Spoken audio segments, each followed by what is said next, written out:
What do all of these things have in common? The half-written novel gathering dust in your desk drawer, the guitar standing silent in the corner of your room, that expensive gym membership card buried in your wallet. They are monuments to brilliant beginnings and quiet surrenders. They are the ghosts of lives you could have lived, testimonies to dreams that died not in spectacular failure, but in the suffocating silence of giving up. Each one whispers the same haunting question: what if you hadn't stopped? You know this pain intimately, don't you? The demoralizing cycle that has become your signature pattern. You begin with fire in your eyes, with passionate enthusiasm that could move mountains, convinced that this time will be different. But then reality strikes. The first real resistance, the first genuine obstacle, the first moment when progress slows to a crawl, and that fire dims to an ember, then to ash. You retreat, telling yourself you'll try again later, that the timing wasn't right, that perhaps this dream wasn't meant for you after all. And so another piece of your potential dies, not with a bang, but with a whimper. This is the tragedy of our age. Millions of people walking through life, carrying the weight of what they could have been, haunted by the specter of their abandoned ambitions. We live in a culture that celebrates the start, the grand announcement, the bold declaration, the inspiring first step. But nobody talks about what happens when the applause fades and you're alone with the work. Nobody teaches you how to continue when continuing feels impossible. When every fiber of your being screams for you to stop, when the voice of reason itself seems to counsel surrender. Most people believe persistence is a character trait, a genetic lottery you either win or lose at birth. They look at successful people and assume they were blessed with an iron will, while the rest of us were cursed with weakness. Napoleon Hill, after spending 20 years studying 500 of the world's greatest achievers, declared this belief a dangerous lie. Persistence, he discovered, is not a trait you're born with. It's a mental muscle that can be systematically trained, strengthened, and mastered through specific techniques that anyone can learn. In this video, you will not receive motivational platitudes or empty encouragement that evaporates the moment you face real adversity. You will receive something far more valuable, a practical step-by-step workout plan to forge the single quality that Napoleon Hill found in every successful person he studied, without exception. This is not about feeling inspired. This is about building the iron will that makes success not just possible, but inevitable, regardless of how you feel on any given day. Napoleon Hill wasn't just another success philosopher spouting theories from an ivory tower. He was commissioned by Andrew Carnegie, the richest man in the world, to decode the science of achievement.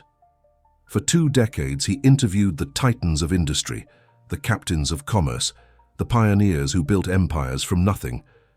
And in every single case, he found one common denominator: the ability to persist when persistence seemed impossible. Today, you will learn their secret formula. But before you can build this muscle of persistence, you must first defeat the 8 enemies that keep it weak, that sabotage your efforts before they can take root. The most dangerous of these enemies is not laziness, as you might expect. It's a subtle habit that most people mistake for being realistic, a poison disguised as wisdom. I will expose this enemy in part 4, and when you recognize it, you'll understand why you've been fighting with one hand tied behind your back. For now, I ask you to make a small commitment. Comment below with one goal you've given up on in the past, one dream you abandoned when the path became difficult. Napoleon Hill's definition of persistence transcends the simplistic notion of trying hard or not giving up. He defined it with surgical precision as the sustained effort necessary to induce faith, a definition so profound that most people miss its revolutionary implications. Persistence, in Hill's framework, is not merely about action.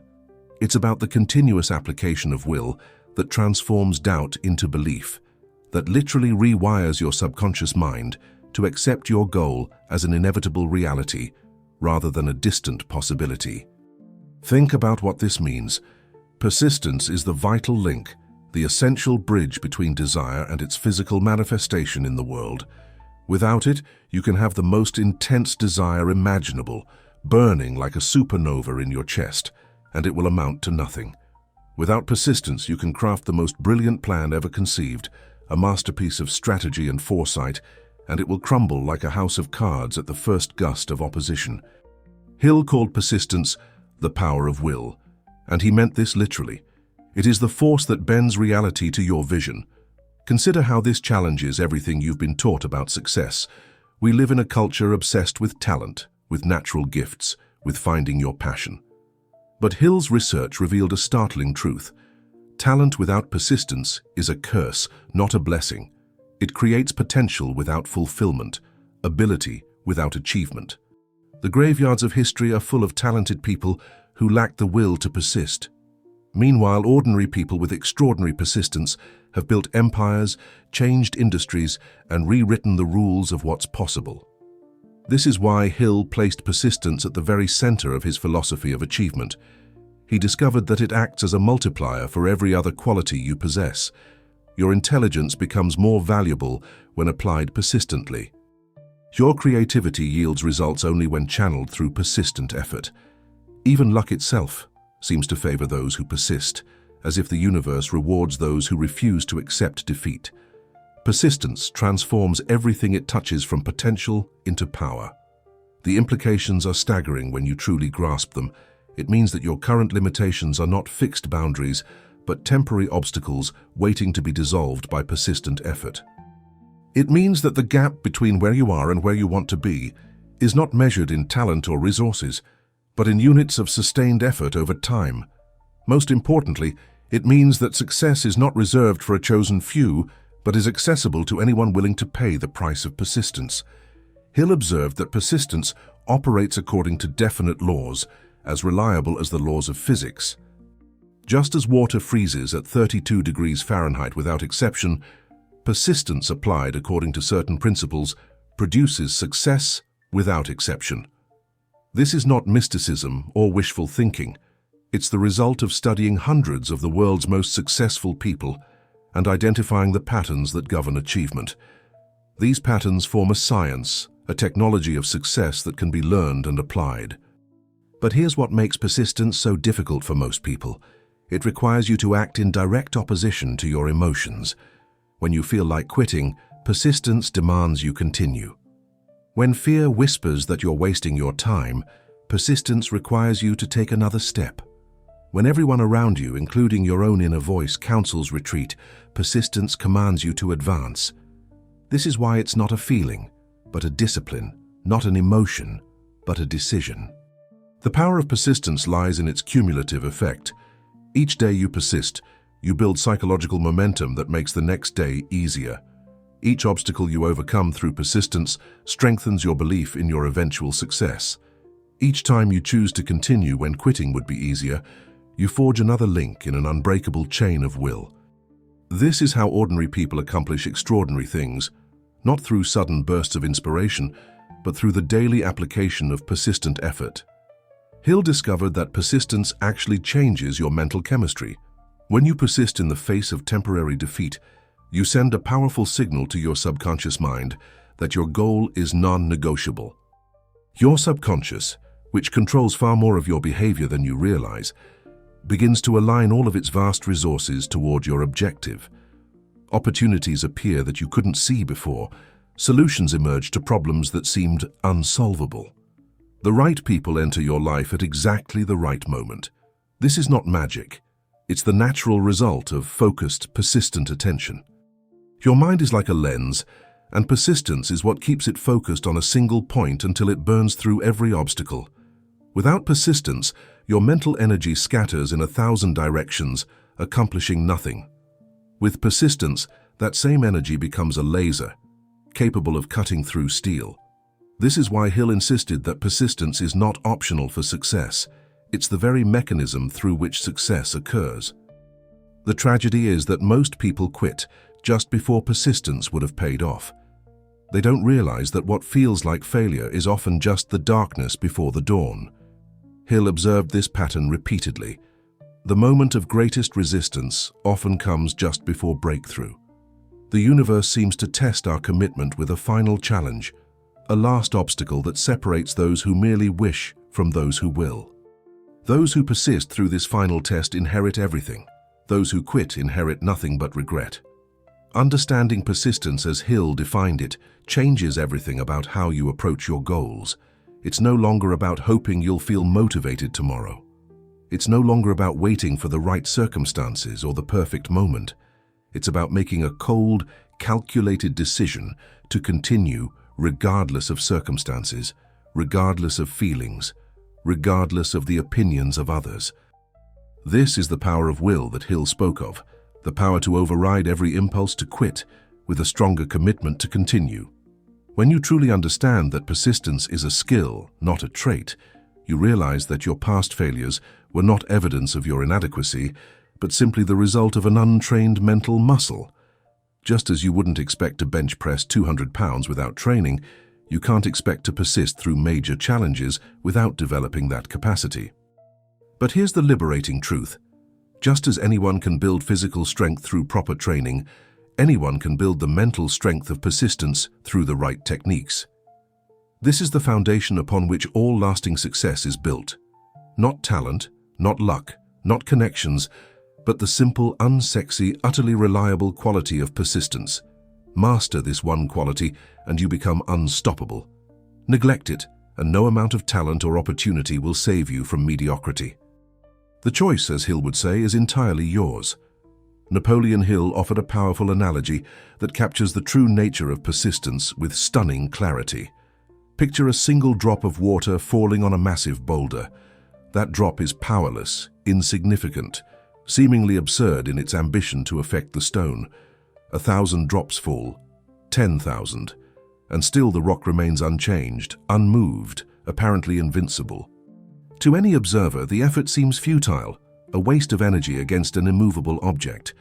This is exactly how your goals appear when you first begin: impossible, impervious to your efforts. But nature teaches us a different lesson, one that Hill understood profoundly. That same water, when it flows as a river with relentless, unwavering persistence in a single direction, possesses the power to carve canyons out of solid rock. The Colorado River carved the Grand Canyon not through force, not through violence, but through the patient, persistent application of its flow over millions of years. What seemed impossible to the single drop becomes inevitable to the persistent stream. Your will, applied persistently toward a single goal, possesses this same world-altering power over the rock of your circumstances. This is not metaphorical. It's a practical reality that plays out in every success story. The circumstances that seem fixed and unchangeable, your financial situation, your relationships, your career limitations, are not as solid as they appear. They are subject to the same laws of erosion that govern physical matter. Persistent effort, applied consistently over time, can reshape any circumstance. Consider what this means for your life. Those mountains of difficulty that loom before you, those seemingly insurmountable obstacles that have stopped you before, are not permanent fixtures of reality. They are temporary formations waiting to be reshaped by the persistent application of your will. Every action you take toward your goal, no matter how small, is another drop of water wearing away at the stone. You may not see the effect immediately, but the erosion is happening nonetheless. This is why Hill emphasized that persistence operates according to natural law, not human emotion. The river doesn't stop flowing because it feels discouraged. It doesn't question whether it's making progress when the rock still looks solid. It simply continues, moment by moment, day by day, year by year, following its nature. When you develop true persistence, you tap into this same natural force, this same inevitable power that shapes worlds. The beauty of this principle is its complete democracy. The river doesn't need to be talented water. It doesn't need to be special or gifted or chosen. It simply needs to keep flowing. Similarly, you don't need extraordinary talent to achieve extraordinary results. You need only to persist with the same natural consistency as water flowing downhill. This is why Hill found successful people from every background, every level of education, every starting point. They had discovered how to flow persistently toward their goals. But here's what most people miss about this analogy. The river doesn't spread itself thin trying to carve multiple canyons simultaneously. It concentrates all its force in a single direction. This is why Hill insisted that persistence must be coupled with definiteness of purpose. Scattered effort, no matter how persistent, accomplishes nothing, but concentrated effort applied persistently to a single objective can literally move mountains or carve through them. The rock of your circumstances may seem to mock your early efforts.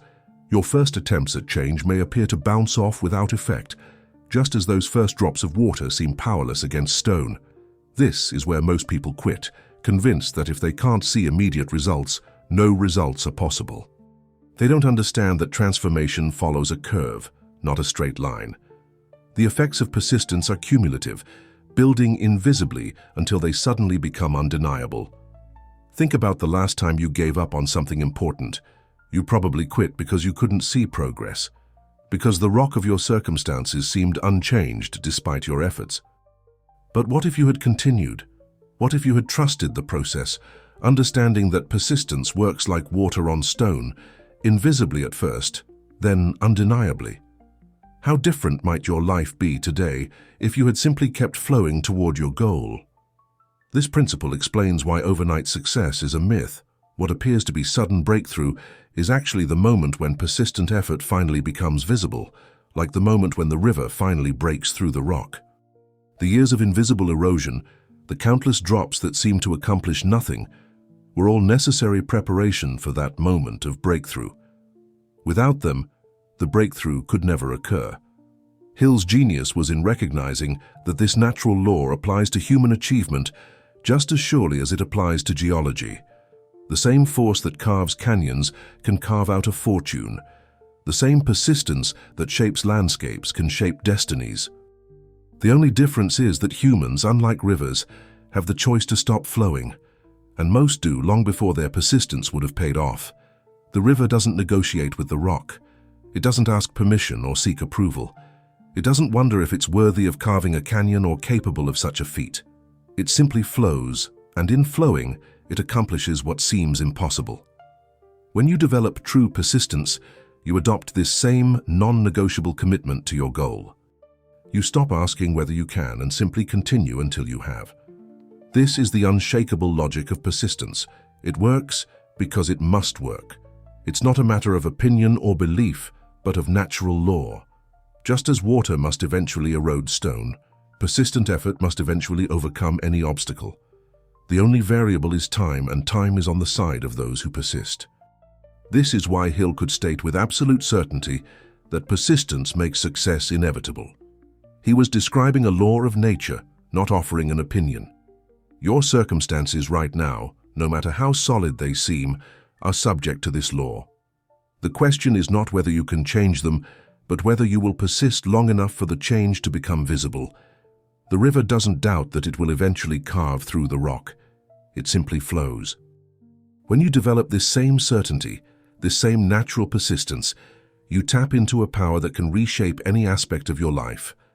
The required mindset for developing persistence begins with a fundamental shift in how you understand decision-making.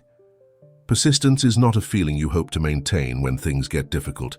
It is a cold, hard decision made in advance of the struggle. You must decide, before you even take the first step toward your goal, that you will see it through to the end, regardless of the obstacles that arise. This is not optimism or positive thinking. It's a contract you sign with yourself in blood, metaphorically speaking, that cannot be broken. This advanced decision is crucial because it removes the burden of choice from your future self. When you're in the midst of struggle, when every cell in your body screams for relief, when quitting seems like the only rational option, you don't have to decide anything. The decision was already made. You're simply executing a contract that your past self, thinking clearly and rationally, already signed. This is how successful people navigate through periods of extreme difficulty, not through superhuman willpower in the moment, but through decisions made when their judgment was clear. Think about what this really means. You're essentially programming your future behavior while you're in a state of clarity, before emotions cloud your judgment. It's like setting your GPS before you start driving, not while you're lost in a storm. When you make persistence a decision rather than a daily choice, you eliminate the exhausting mental battle that defeats most people. You don't wake up every morning wondering if today is the day you'll quit. That option has been removed from the menu entirely. This mindset shift is profound because it acknowledges a truth about human nature that most success literature ignores. You will not always feel motivated. You will not always believe in your goal. There will be days, perhaps weeks or months, when every rational argument seems to favor quitting. If your persistence depends on feeling inspired or maintaining constant faith, you're doomed to fail. But when persistence is a pre-made decision, feelings become irrelevant to your forward progress. The mental preparation for persistence also requires you to accept the reality of struggle in advance. Most people are ambushed by difficulty because they secretly hoped their path would be easier than others. They maintained a fantasy that perhaps they would be the exception, the one who achieved success without paying the full price. This delusion makes the first real obstacle feel like a betrayal, a sign that something has gone wrong. But when you accept struggle as the entry fee for any worthwhile achievement, obstacles lose their power to discourage you. You must also prepare your mind for the isolation that persistence often requires. When you refuse to quit, while others around you are giving up, you become a mirror that reflects their own abandoned dreams. Your persistence makes others uncomfortable because it challenges their excuses. Be prepared for friends to call you obsessed, for family to suggest you're being unrealistic, for colleagues to whisper that you're wasting your time. This social pressure is often harder to bear than the actual work itself. The mindset of persistence requires you to redefine failure entirely. In the conventional mindset, failure is evidence that you should stop. In the persistence mindset, failure is simply data, information about what doesn't work, bringing you one step closer to what does. Thomas Edison didn't fail 10,000 times. He found 10,000 ways that didn't work, each one a necessary step toward the solution. When you adopt this mindset, failure loses its sting and becomes just another part of the process. This mental preparation also involves understanding the psychology of breakthrough. Progress rarely follows a linear path. Instead, it often looks like a plateau followed by a sudden jump, then another plateau. Most people quit during the plateaus, not realizing that these apparent periods of no progress are actually when the most important invisible changes are occurring. Your subconscious mind is reorganizing, your skills are consolidating, and the universe is aligning circumstances for your next leap forward.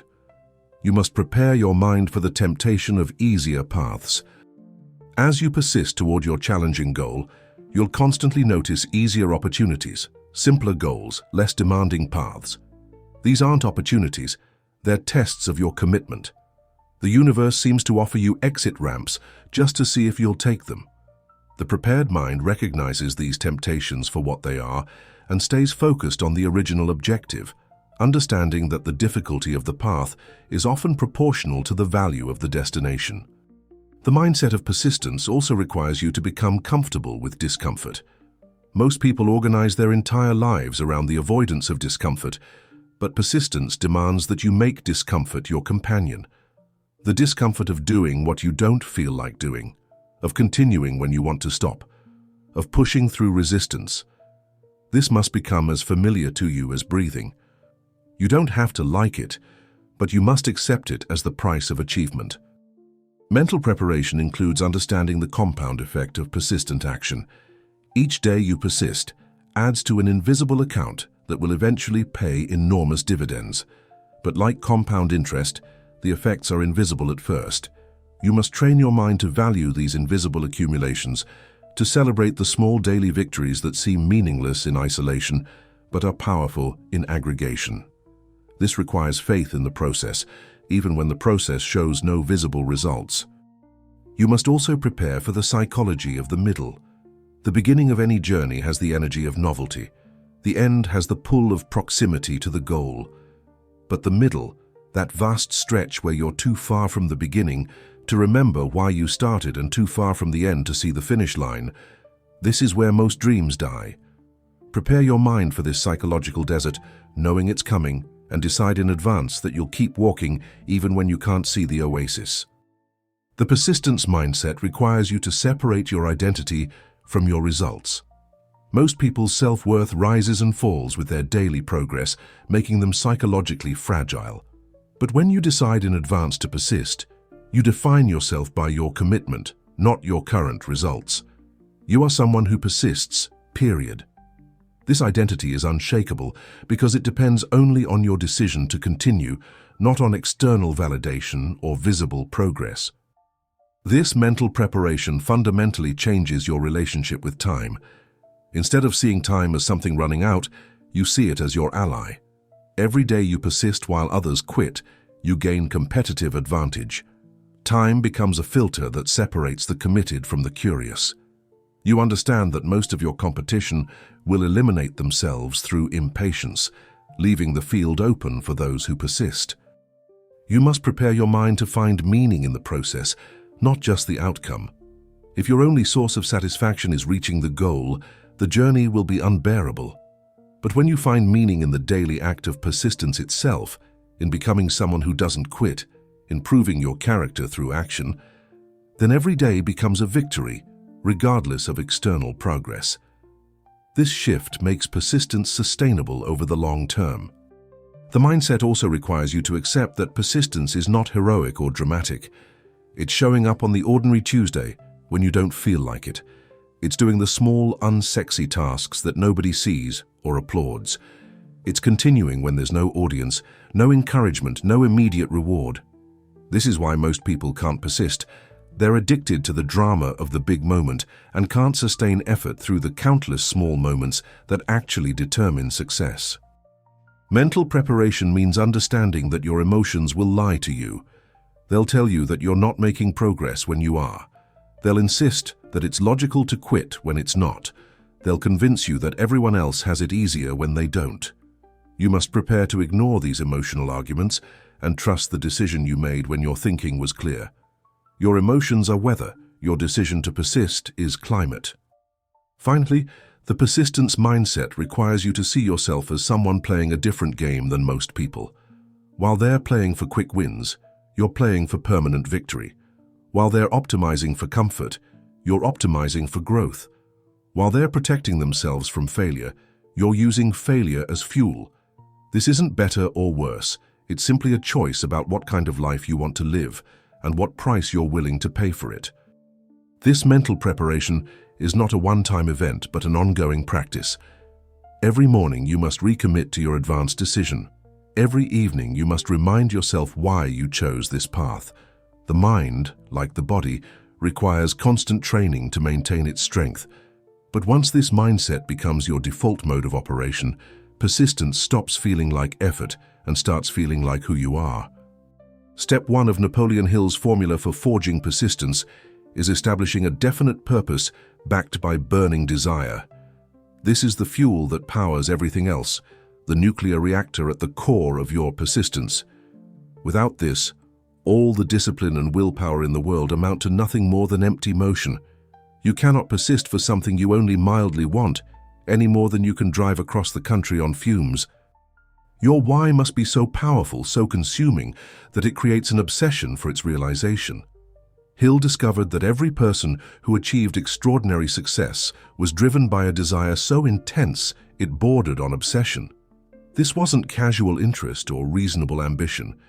It was a burning, all-consuming need that made success not just desirable, but necessary for psychological survival.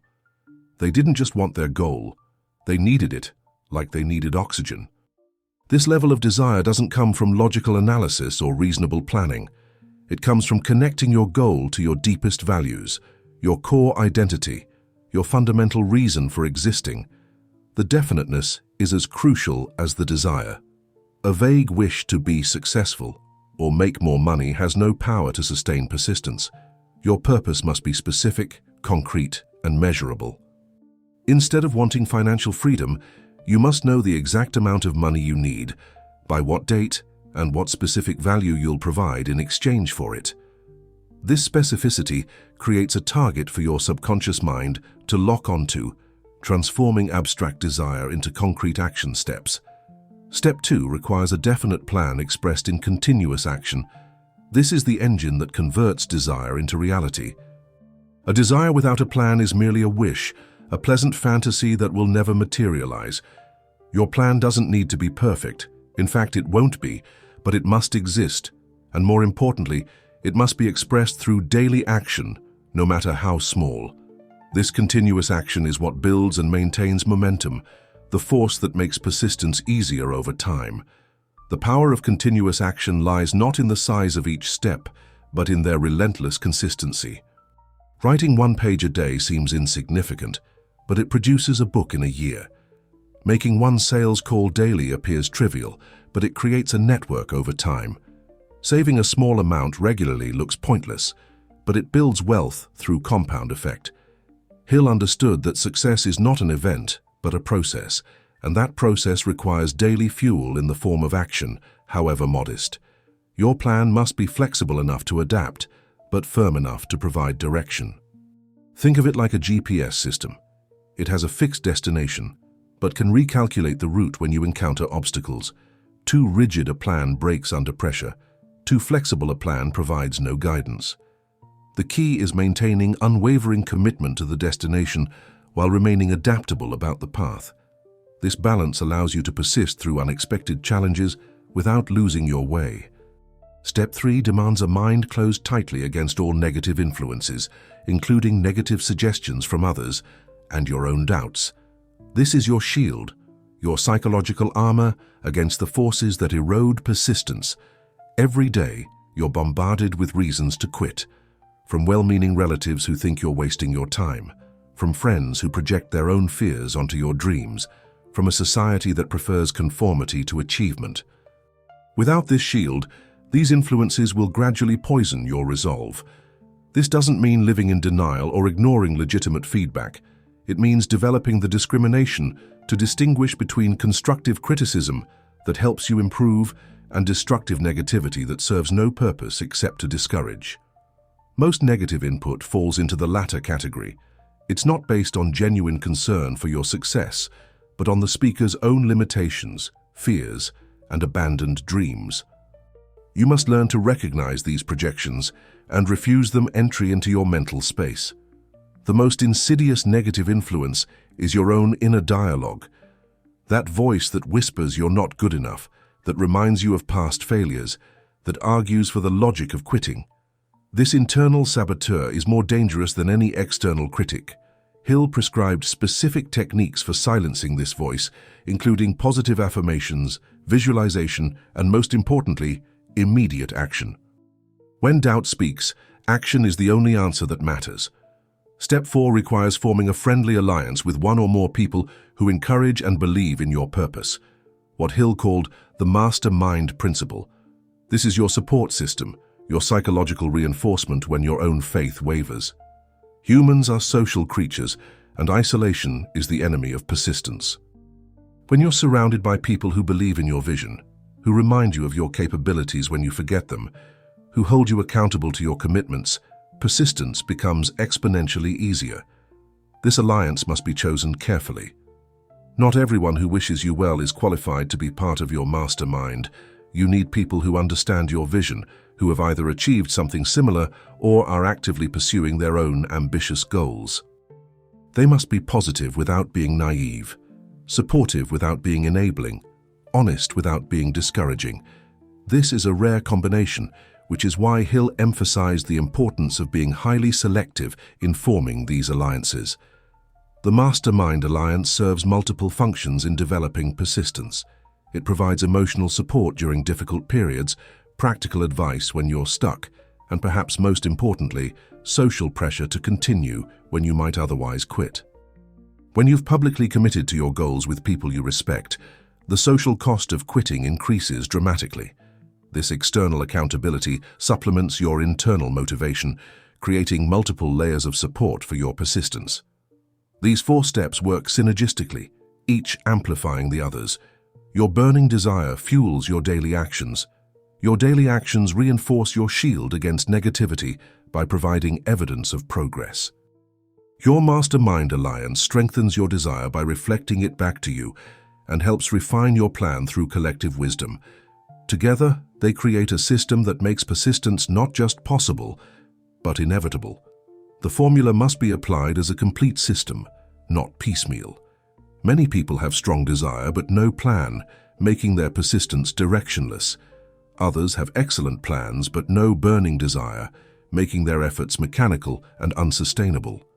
Still others have desire and plans, but no shield against negativity, allowing their persistence to be eroded by doubt. And many try to persist alone, without support, making their journey unnecessarily difficult.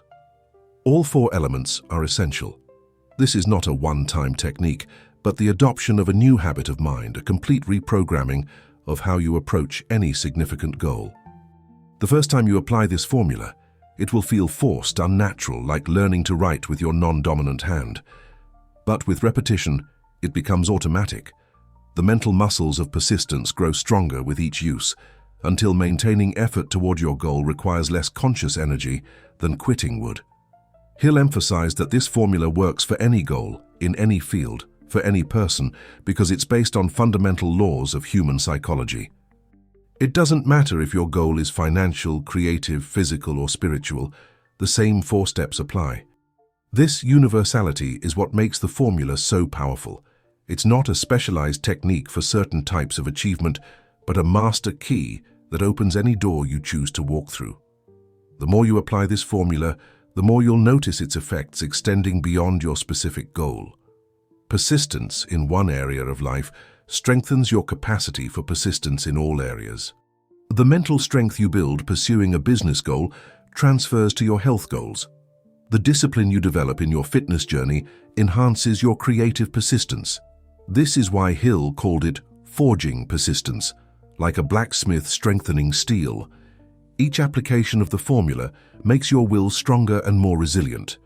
The formula also reveals why most people fail to develop persistence. They rely on motivation alone, without a system. They wait to feel inspired instead of taking daily action. They leave their minds open to every discouraging influence. They try to succeed in isolation. In other words, they violate every principle of the formula and then wonder why they can't maintain effort toward their goals. Understanding the formula shows you exactly what's been missing from your previous attempts. As you work with this formula, you'll discover that persistence becomes less about forcing yourself to continue and more about being pulled forward by the magnetism of your purpose. When all four elements are in place and working together, persistence stops feeling like discipline and starts feeling like destiny. You're no longer pushing yourself toward your goal, you're being drawn to it by forces you've set in motion through the consistent application of Hill's formula. The first enemy of persistence is the failure to clearly define your goal, a mistake so fundamental that it dooms your efforts before they begin. You cannot persist toward a destination you haven't identified, any more than you can drive to a location without knowing its address. Vague aspirations like success or happiness provide no target for your efforts, no way to measure progress, no fuel for persistence when the path becomes difficult. Your subconscious mind, which Hill identified as the true engine of achievement, cannot work with abstractions. It requires specific, concrete instructions. The second enemy is procrastination, the thief that steals your dreams one day at a time. Procrastination is not laziness, it's fear dressed in the costume of logic. You tell yourself you'll start when conditions are perfect, when you have more resources, when you feel ready. But these are lies your fear tells to keep you safe from the risk of failure. Hill observed that successful people share one trait: they start before they're ready. They understand that procrastination is not a delay of action, but a decision to fail by default. The third enemy is lack of interest in your chosen field, pursuing goals that excite your ego but not your soul. You cannot sustain persistence for something that doesn't genuinely fascinate you. If your goal is chosen to impress others, to meet social expectations, or to satisfy someone else's vision for your life, your persistence will crumble at the first serious challenge. True persistence requires authentic passion, the kind that makes you lose track of time, that pulls you from bed in the morning, that transforms work into play. The fourth enemy is indecision, what Hill called the habit of passing the buck on all occasions. This is the paralysis that comes from refusing to commit fully to any path, always keeping one foot out the door, always maintaining an escape route. Indecision masquerades as wisdom, as keeping your options open, but it's actually fear of commitment. When you haven't truly decided, when you're still entertaining Plan B, your persistence lacks the force necessary to break through serious obstacles. The fifth enemy is the habit of relying on alibis and excuses instead of creating definite plans to overcome difficulties. This is the victim mentality that always has a reason why success isn't possible. The economy, your background, your circumstances, your lack of advantages. Hill found that successful people face the same obstacles as everyone else. They simply refuse to accept these obstacles as excuses. Where others create alibis, they create solutions. Where others explain why something can't be done, they find ways to do it anyway. The sixth enemy is self-satisfaction, the comfortable complacency that whispers you've done enough, achieved enough, struggled enough. This enemy is particularly dangerous because it often attacks after you've achieved some initial success. You relax your efforts, coast on past achievements, and gradually lose the hunger that drove your initial persistence. Hill warned that the moment you think you've arrived is the moment you begin to decline. Persistence must be maintained even after achieving your goal, or you'll lose what you worked so hard to gain. The seventh enemy is indifference, manifested in the readiness to compromise rather than fight through opposition. This is the shrug of the shoulders, the good enough mentality, the willingness to settle for less than you originally intended. Indifference is persistence's slow poison, gradually lowering your standards until your original goal becomes unrecognizable. You tell yourself you're being realistic, mature, practical, but you're actually surrendering your dreams in installments, one compromise at a time. The eighth and most dangerous enemy is the habit of blaming others for your mistakes and accepting unfavorable circumstances as unavoidable. This is the ultimate abdication of personal power, the final surrender of your ability to shape your own destiny. When you blame others, you hand them control over your life. When you accept circumstances as fixed, you become their prisoner. This enemy is the most dangerous because it feels justified, even noble. You're just being realistic, accepting facts, acknowledging limitations. But here's what makes this eighth enemy so insidious. It disguises itself as wisdom. When you say that's just how things are, or some people have all the luck, or the system is rigged against people like me, you feel like you're being honest and realistic. Society even validates this perspective. Misery loves company, and there's always a chorus ready to agree that success is impossible for ordinary people. This social validation makes the poison even sweeter, the chains even more comfortable. This habit of blame and acceptance creates a psychological prison more secure than any physical cell. When you believe that your circumstances are controlled by forces outside yourself, other people, the economy, your past, your genetics, you stop looking for solutions. Why persist when persistence is pointless? Why struggle when the outcome is predetermined? This is exactly the mentality that keeps millions trapped in lives far below their potential, not because success is impossible, but because they've accepted that it is. Hill's research revealed a shocking truth. The people who achieved the most often started with the least. They faced discrimination, poverty, lack of education, physical limitations, tragic losses, every conceivable disadvantage. But they shared one trait. They refused to accept these disadvantages as permanent fixtures of their reality.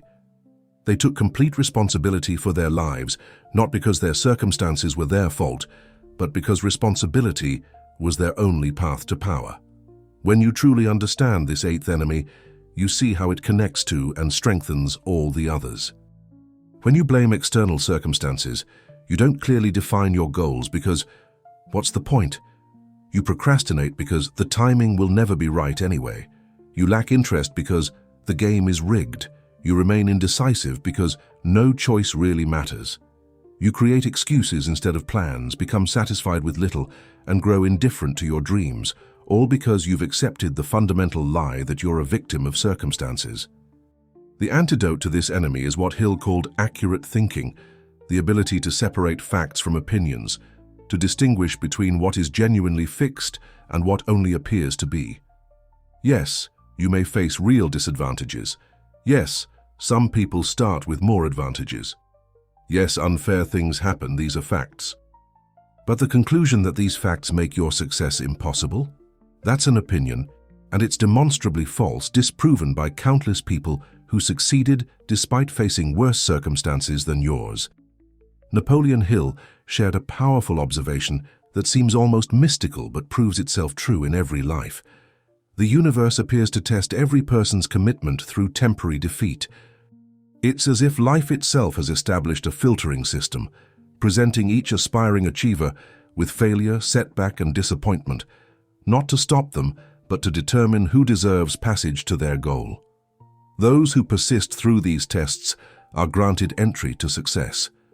Those who interpret them as stop signs are turned away, not by the universe, but by their own surrender. This testing principle explains a pattern that Hill observed in every success story he studied. Just before their breakthrough, nearly every successful person faced what appeared to be crushing defeat. They encountered obstacles that seemed insurmountable, failures that appeared final, setbacks that any reasonable person would interpret as clear signals to quit. But they persisted, and often within days or weeks of what looked like total failure, they achieved their greatest success. The darkest hour really is just before dawn, but only for those who stay awake to see it. Consider what this means for your own journey. Those moments when everything seems to go wrong, when your plans crumble, when failure follows failure, these aren't signs that you're on the wrong path. They're the universe's entrance exam, testing whether you have the persistence to handle the success you're seeking. Every failure is a question. Do you really want this? Every setback asks, how much does this mean to you? Every obstacle inquires, are you the person who deserves this achievement? Hill discovered that this testing serves a practical purpose beyond mere filtering. The struggles you face while persisting toward your goal are actually preparing you to handle success when it arrives. The mental strength you develop overcoming obstacles becomes the foundation for maintaining your achievement. The problem-solving skills you acquire navigating setbacks become the tools for managing success. Without these trials, you would achieve your goal only to lose it, like a lottery winner who lacks the financial wisdom to keep their windfall. This principle reveals why inherited success so often fails, while earned success endures. Those who receive without persisting through tests lack the psychological infrastructure to maintain what they've been given. They haven't developed the mental muscles, the emotional resilience, the practical wisdom that comes from fighting through adversity. The universe's tests aren't cruel obstacles, but necessary preparation, like a blacksmith's hammer that seems to punish the metal, but is actually forging it into something useful. Hill emphasized that these tests often come in waves, with periods of intense challenge followed by periods of relative calm. This pattern serves multiple purposes. The challenges test your persistence, while the calm periods allow you to consolidate your gains, refine your approach, and gather strength for the next test. Understanding this rhythm helps you maintain perspective during both the storms and the quiet periods, knowing that each serves a purpose in your development. The master key Hill offered for navigating these tests is to reframe them entirely. Instead of seeing temporary defeat as failure, see it as feedback. Instead of viewing obstacles as barriers, see them as training equipment for your mental muscles. Instead of interpreting setbacks as reasons to quit, see them as investments in your eventual success. This isn't positive thinking, it's accurate thinking based on the observable pattern that every success story follows. Hill also revealed that the universe's tests become more sophisticated as you grow stronger. Your early tests might be simple discouragements or minor setbacks. But as you prove your persistence, the tests escalate. This isn't punishment, it's progression. Just as a teacher gives more advanced problems to capable students, life presents greater challenges to those who have proven they can handle them. The size of your tests is proportional to the size of your potential success. One of Hill's most practical insights was that you can actually use these tests to measure your proximity to success. The intensity of resistance often increases just before breakthrough, like the darkness that deepens just before dawn. When everything seems to go wrong at once, when the obstacles seem overwhelming, when the reasons to quit become almost irresistible, these are often signs that you're closer to success than ever before. The universe concentrates its tests at the threshold, making the final examination the most difficult. This testing principle also explains why most people live far below their potential. It's not that they lack ability or opportunity. It's that they consistently fail the universe's persistence tests. They interpret temporary defeat as permanent failure. They see obstacles as stop signs rather than stepping stones. They quit at the first sign of serious resistance, not realizing they were being tested, not stopped. The universe isn't denying them success. They're disqualifying themselves by abandoning the test. Hill observed that those who understand this principle develop an almost supernatural confidence. When they encounter obstacles, instead of becoming discouraged, they become excited, knowing that each challenge overcome brings them closer to their goal. When they face temporary defeat, instead of questioning their path, they double their efforts, understanding that the test is confirming they're on the right track. This shift in perspective transforms persistence from a struggle into a game, from suffering into strategy. The testing principle also reveals why comparing your journey to others is futile and destructive. Everyone faces different tests based on their goals, their growth needs, and their current capacity. What looks like someone else's easy success might have involved tests you never saw. What seems like your unfair burden might be preparing you for a success beyond what you currently imagine. The universe customizes its curriculum for each student. Hill's research uncovered another crucial pattern. Those who persist through major tests often experience what he called compensation in excess. The universe seems to reward those who pass its difficult tests with success that exceeds their original goal. It's as if life says, since you persisted through tests designed for a certain level of success, here's even more. This explains why many successful people achieve far beyond their initial ambitions. Their persistence qualified them for bonuses they never expected. Understanding the testing principle also helps you maintain persistence when you can't see progress. Sometimes the universe's tests involve periods where nothing seems to happen, despite your best efforts. These plateaus are tests of faith, examining whether you'll persist without visible reward. Those who continue during these apparently fruitless periods often experience sudden dramatic breakthroughs, as if the universe was accumulating their efforts for a single massive payout. Hill warned against trying to avoid or shortcut these tests. Those who seek easy paths, who abandon goals at the first sign of difficulty, who constantly restart with new ventures hoping to find one without obstacles, these people never develop the persistence muscle. They remain perpetually weak, perpetually defeated by tests that become easier with practice. The only way to reduce the difficulty of the tests is to increase your capacity through facing them. Napoleon Hill's concept of persistence, formulated through empirical observation in the early 20th century, finds remarkable validation in modern psychological research, particularly in Dr. Angela Duckworth's groundbreaking work on grit. Her research, conducted with the rigorous methodology of contemporary science, proves what Hill discovered through careful observation. The quality of sustained effort toward long-term goals is a greater predictor of success than talent, intelligence, or any other conventional measure of potential. Dr. Duckworth's research began with a simple observation that echoed Hill's findings. In every field she studied, from education to business to athletics, the highest achievers weren't necessarily the most talented. They were the ones who combined passion and perseverance in pursuit of long-term goals. She termed this combination grit, and her research proved it to be the single most reliable predictor of success across virtually every domain of human achievement. The scientific validation goes deeper than simple correlation. Duckworth's team discovered the neurological basis for what Hill called persistence. When we persist through difficulty, specific regions of the brain associated with reward processing and executive function actually grow stronger. The anterior cingulate cortex, which manages conflict between immediate desires and long-term goals, becomes more developed in gritty individuals. This means that Hill's mental muscle metaphor was more accurate than he could have known. Persistence literally builds brain structure. Modern research has also validated Hill's observation that persistence can be developed. Duckworth's studies show that grit is not a fixed trait, but a quality that can be cultivated through specific practices.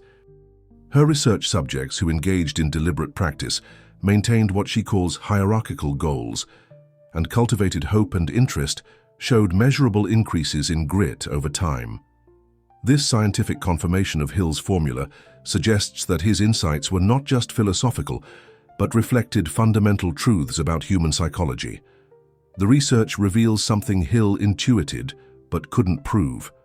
Grit actually becomes more important than talent as the timeline extends.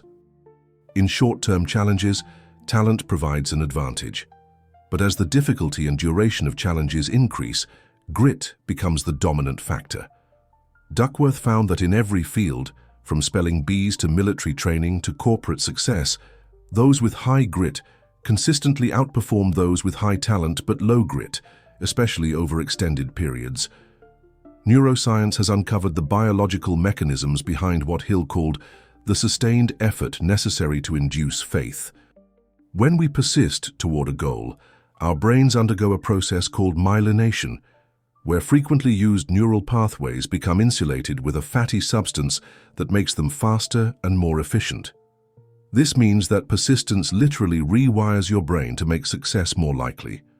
Each day you persist, you're not just getting closer to your goal, you're becoming neurologically optimized to achieve it. The research also validates Hill's emphasis on definite purpose.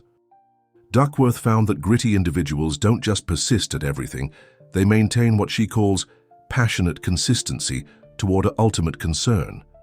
This aligns perfectly with Hill's insistence on definiteness of purpose backed by burning desire.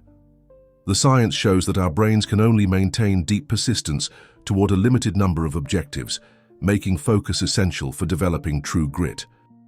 Modern psychology has also confirmed Hill's observation about the relationship between persistence and faith. Research on self-efficacy by Albert Bandura shows that our belief in our ability to succeed directly impacts our persistence, which in turn increases our likelihood of success, creating a self-reinforcing cycle. This is exactly what Hill meant when he described persistence as the effort necessary to induce faith. The action creates the belief, which fuels more action. The science of growth mindset, pioneered by Dr. Carol Dweck, provides another validation of Hill's principles. Individuals who believe abilities can be developed through effort, strategy, and help from others, what Dweck calls a growth mindset, show dramatically higher levels of persistence than those who believe abilities are fixed. This research confirms Hill's assertion that persistence is not an inborn trait, but a developed capacity, available to anyone willing to cultivate it. Research on deliberate practice by Anders Ericsson further supports Hill's framework. Ericsson found that world-class performance in any field requires approximately 10,000 hours of deliberate practice, focused, goal-oriented effort with immediate feedback. This validates Hill's emphasis on continuous action and his observation that mastery requires sustained effort over extended periods. The research shows that persistence isn't just about time invested, but about the quality and consistency of effort. The field of positive psychology has validated Hill's mastermind principle through research on social support and achievement. Studies consistently show that individuals with strong support networks show higher levels of persistence and achievement than those who attempt to succeed in isolation. The research reveals that social support doesn't just provide emotional comfort, it actually enhances cognitive function, improves problem-solving ability, and increases resilience to stress. Modern research on implementation intentions confirms the power of Hill's emphasis on definite plans. Studies show that people who create specific if-then plans for their goals are significantly more likely to follow through than those with vague intentions. This research validates Hill's insistence that a definite plan expressed in continuous action is essential for persistence. The brain, it turns out, responds better to specific instructions than general aspirations. The science of habit formation, particularly the work of Charles Duhigg, provides a framework for understanding how Hill's formula creates lasting change. When we persist in an action long enough, it moves from conscious effort to automatic behavior, from the prefrontal cortex to the basal ganglia. This neurological shift is what Hill observed when he noted that persistence becomes easier over time. It literally becomes programmed into our unconscious behavior patterns. Research on cognitive load explains why Hill's principle of closing your mind to negative influences is so crucial. Our brains have limited processing capacity, and negative thoughts consume cognitive resources that could be directed toward goal achievement. Studies show that individuals who successfully minimize negative rumination show higher levels of persistence and achievement.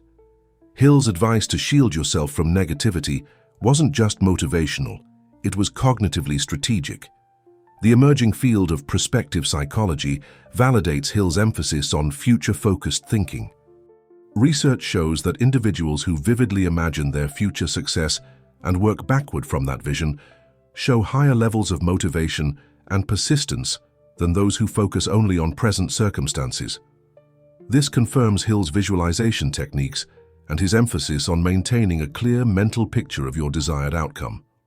Contemporary research on resilience provides the final validation of Hill's framework. Studies of individuals who overcome extreme adversity reveal patterns that mirror Hill's formula exactly. They maintain clear purpose, take consistent action despite obstacles, protect themselves from negative influences, and seek support from others. The science confirms what Hill observed. Persistence is not a mysterious quality, but a learnable skill with specific, identifiable components. Thomas Edison stands as perhaps the most powerful validation of Hill's persistence principle, not just for his eventual success, but for the sheer scale of apparent failure he transformed into triumph. Before inventing a commercially viable light bulb, Edison conducted over 10,000 experiments that didn't work. But here's what most people don't understand. Edison didn't see these as 10,000 failures. He saw them as 10,000 necessary steps in a process of elimination, each one bringing him closer to the solution by revealing what wouldn't work. When a reporter asked Edison how it felt to fail 10,000 times, his response revealed the mindset of true persistence. I haven't failed. I've just found 10,000 ways that won't work. This wasn't clever wordplay or positive thinking. It was an entirely different framework for understanding the relationship between effort and achievement. Each unsuccessful experiment provided data, narrowed the field of possibilities, and refined his understanding of the problem. What looked like failure to observers was actually progress to Edison. Consider the psychological strength required to maintain enthusiasm through 10,000 disappointments. Most people quit after 3 attempts, maybe 5 if they're particularly determined. They interpret each unsuccessful attempt as evidence that success is impossible, that they're wasting their time, that they should try something else. But Edison understood what Hill would later codify. Persistence operates according to mathematical certainty. If there is a solution, and Edison believed there was, then each attempt that doesn't work necessarily brings you closer to the attempt that will. Henry Ford's story provides another profound illustration of Hill's principles, particularly the power of persistence in the face of expert opposition. When Ford announced his intention to create an affordable automobile for the masses, he was ridiculed by experts who knew it was impossible. The automobile was a luxury item, they insisted, technically complex and expensive to produce. Ford's idea of mass production through assembly lines was dismissed as fantasy. But Ford possessed what Hill identified as the essential quality: a mind closed tightly against negative influences. Ford's path to success was littered with what most people would consider insurmountable failures. His first company, the Detroit Automobile Company, failed within 2 years. His second venture, the Henry Ford Company, also failed when investors disagreed with his vision. At age 40, Ford was considered a 2-time failure in business, with experts and investors convinced he didn't understand the automobile industry. Most people would have accepted this verdict and found a different career. Ford saw it as education in what not to do. When Ford finally founded the Ford Motor Company, his third attempt, he faced constant pressure to abandon his vision of an affordable car. Investors wanted to focus on luxury vehicles with higher profit margins. Engineers told him his manufacturing ideas were impractical. Competitors mocked his stubborn insistence on making cars for common people. But Ford persisted with the single-minded focus that Hill identified as essential, and the Model T transformed not just the automobile industry, but the entire structure of American society. What makes Ford's story particularly relevant is that he wasn't a naturally gifted engineer or a brilliant inventor like Edison. He was, by his own admission, mechanically competent but not exceptional. What he possessed was an unshakable vision and the persistence to pursue it despite universal opposition. This validates Hill's crucial insight. Persistence is more powerful than talent. Ford didn't out-engineer his competitors, he out-persisted them. The story of Colonel Sanders, though from a later era, provides perhaps the most dramatic illustration of persistence overcoming age, poverty, and repeated rejection. At age 65, when most people are planning retirement, Sanders was broke, living on Social Security, with nothing but a chicken recipe and an absolute refusal to accept defeat. He approached restaurant after restaurant with his recipe, facing rejection after rejection. Not just a few, not dozens, but reportedly over 1,000 rejections before finding his first yes. Think about what 1,000 rejections means. That's being told no every single day for nearly 3 years. It's having doors slammed in your face, being laughed at, being dismissed as a crazy old man with a worthless idea. Most people can't handle one rejection without questioning themselves. 10 rejections would convince them their idea has no merit. 100 would be proof positive that they should quit. But Sanders understood what Hill taught. Rejection is not verdict, but simply feedback, and persistence is the price of achievement. What these stories reveal is a pattern that validates everything Hill discovered about persistence. None of these individuals possessed extraordinary advantages. Edison had only 3 months of formal education. Ford was born on a farm and worked as a mechanic. Sanders was a senior citizen with no resources.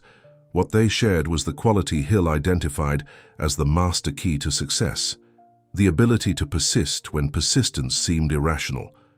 These examples also demonstrate Hill's principle that the universe tests commitment through temporary defeat. Each of these successful individuals faced moments when quitting would have been completely justified, when any reasonable person would have advised them to stop. These weren't minor setbacks but major failures. Bankruptcies, universal rejection, thousands of unsuccessful attempts. But they persisted through these tests and inherited the success that awaited on the other side. The pattern extends beyond these famous examples to every field of human achievement. J.K. Rowling's Harry Potter manuscript was rejected by 12 publishers before finding acceptance. Steven Spielberg was rejected from film school 3 times. Michael Jordan was cut from his high school basketball team. Walt Disney was fired from a newspaper for lacking imagination. In every case, what separated them from the thousands who quit wasn't superior talent, but superior persistence.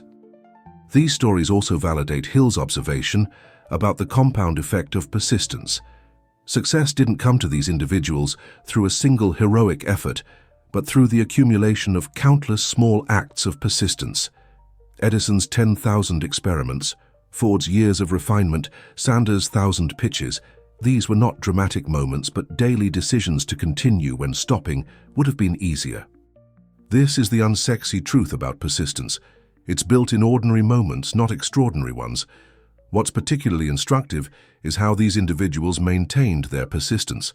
They all employed variations of Hill's 4-step formula. They had definite purposes backed by burning desire. Edison's obsession with electric light, Ford's vision of universal automobile ownership, Sanders' determination to share his recipe with the world. They had definite plans expressed in continuous action, working daily toward their goals regardless of setbacks. They closed their minds against negative influences, ignoring the experts and critics who insisted they were wasting their time. Most importantly, these examples demonstrate that persistence is democratic. It doesn't require special birth circumstances, extraordinary intelligence, or unique advantages. It requires only the decision to continue when others would quit, to see temporary defeat as education rather than verdict, to maintain effort when effort seems pointless. This is why Hill considered persistence the great equalizer. It's available to anyone willing to pay its price. The synthesis of everything you've learned today: crystallizes into a single powerful truth. Persistence is not just a useful quality for achieving success, it is the insurance policy for your dreams, the one element that makes you literally failure-proof. When you truly understand and apply Hill's formula for persistence, temporary defeat transforms from an ending into merely a chapter in your story. Obstacles become not barriers, but building materials for your eventual triumph. Time shifts from an enemy racing against you to an ally working for you, filtering out your competition through their own impatience. This transformation in how you relate to challenge and setback is not metaphorical, but practical and immediate. When persistence becomes your default response to difficulty, you enter an entirely different game than most people are playing. While they're asking, "Is this possible?" you're asking, "What's the next step?" While they're looking for signs they should quit, you're looking for lessons in every setback. While they're waiting for perfect conditions, you're creating progress in imperfect circumstances. This shift doesn't just change your actions, it fundamentally alters your trajectory through life. The compound effect of this persistence-based approach to life is staggering. Each day you persist while others quit, you gain competitive advantage that accumulates like compound interest. After a week, the difference is negligible. After a month, it's noticeable. After a year, it's dramatic. After 5 years, you're living in a completely different reality than those who started the journey with you. This isn't because you're more talented or lucky, it's because you remained in the game while they eliminated themselves through impatience and surrender. What makes persistence truly powerful as an insurance policy is that it protects you from the one thing that can actually defeat you: yourself. External obstacles, no matter how formidable, cannot stop someone who refuses to be stopped. Circumstances, no matter how challenging, cannot defeat someone who refuses to accept defeat. Other people, no matter how discouraging, cannot derail someone whose commitment is stronger than their criticism. The only force that can truly stop you is your own decision to quit, and persistence removes that option from your arsenal of responses. When you forge true persistence through Hill's formula, you become psychologically invincible in a very real sense. This doesn't mean you don't feel fear, doubt, or discouragement. You feel all of these emotions just like anyone else. But these emotions no longer control your behavior. They become weather you experience while continuing your journey, not stop signs that end it. This separation of feeling from action, of emotion from behavior, is the hallmark of all great achievers and is now available to you through the systematic application of what you've learned today. The world is full of talented failures and brilliant derelicts. Graveyards overflow with potential that was never realized, and history forgets those who had everything except the will to persist. Talent without persistence is like a Ferrari without fuel, impressive to look at but incapable of taking you anywhere. Intelligence without persistence is like a map without movement. You can see the destination but never arrive. Even luck without persistence is ultimately worthless, like winning a lottery ticket but losing it before you can claim the prize. This is the liberating truth that most people never grasp. The game of life is not won by the swift or the strong or the smart, but by those who simply refuse to quit. The obstacles in your path are not there to stop you. They are there to stop everyone else who doesn't want it as much as you do. They are filters, not barriers, designed to separate the committed from the curious, the persistent from the pretenders. When you understand this, obstacles lose their power to discourage and become instead confirmation that you're playing at a level where most people have already eliminated themselves. Think about what this means for your life starting today. Every limitation you've accepted about yourself, I'm not smart enough, I don't have the connections, I wasn't born with advantages, becomes irrelevant in the face of persistence. These may be real factors, but they're not determining factors. Persistence is the great equalizer that allows ordinary people to achieve extraordinary results, that enables the disadvantaged to surpass the privileged, that empowers the underdog to defeat the favorite. The obstacles you're facing right now, the ones that seem insurmountable, are not verdicts on your potential but tests of your persistence.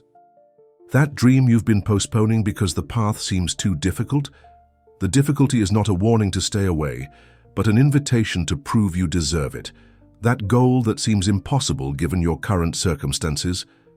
The impossibility is not a fact, but an opinion, one that persistence has disproven countless times throughout history.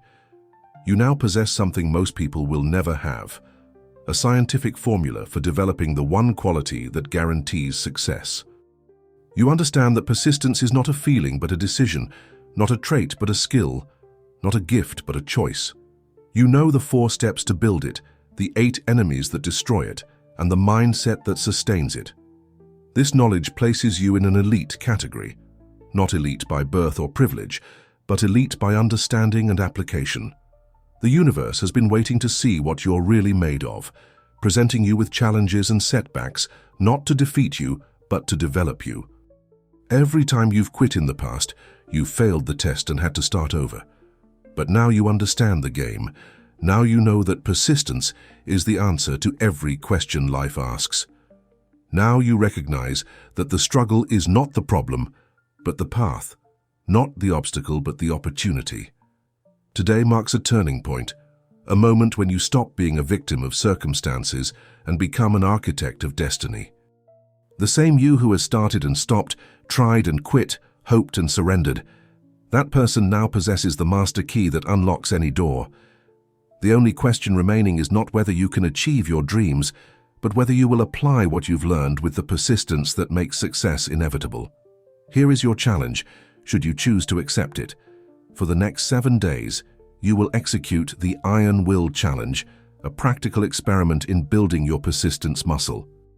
Choose one small specific action that aligns with your definite purpose.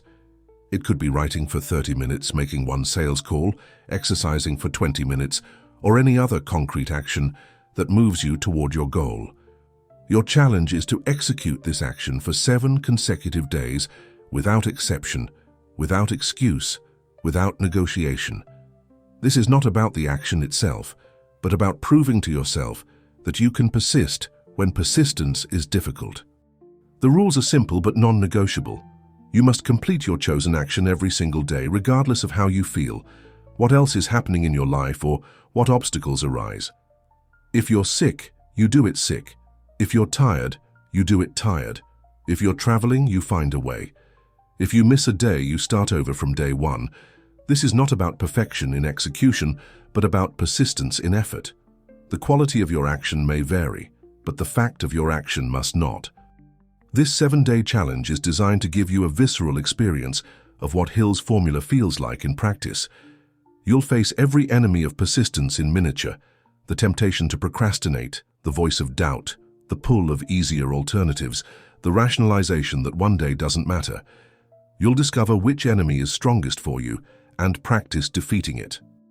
Most importantly, you'll feel the muscle of persistence growing stronger with each victory, each day building on the last. By the end of 7 days, you'll have proven something crucial to yourself. You can persist when persistence is difficult. This proof, this lived experience of pushing through resistance, becomes the foundation for larger acts of persistence. Once you know you can do 7 days, 30 days becomes possible. Once 30 days is proven, a year becomes conceivable. This is how persistence is built, not through grand gestures, but through consistent incremental proof that you are someone who continues when others quit.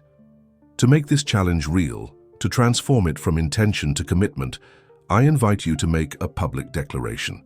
Comment below with the words "I persist" and share the one specific action you're committing to for the next 7 days. This public commitment serves multiple purposes. It engages the power of social accountability, connects you with others on the same journey, and most importantly, marks the moment when you stop being someone who talks about persistence and become someone who practices it. If you're ready to forge the will that guarantees success, if you're prepared to join the ranks of those who persist when persistence seems impossible, then subscribe to the Master's Legacy. This is not just another self-help channel offering feel-good platitudes and temporary motivation. This is a training ground for developing the timeless qualities that separate achievers from dreamers. A university of the mind where you learn not just what to think, but how to think like the masters who shaped our world. Your greatest victory is waiting just on the other side of the battle you are about to quit. The question is not whether you can reach it, but whether you will persist until you do.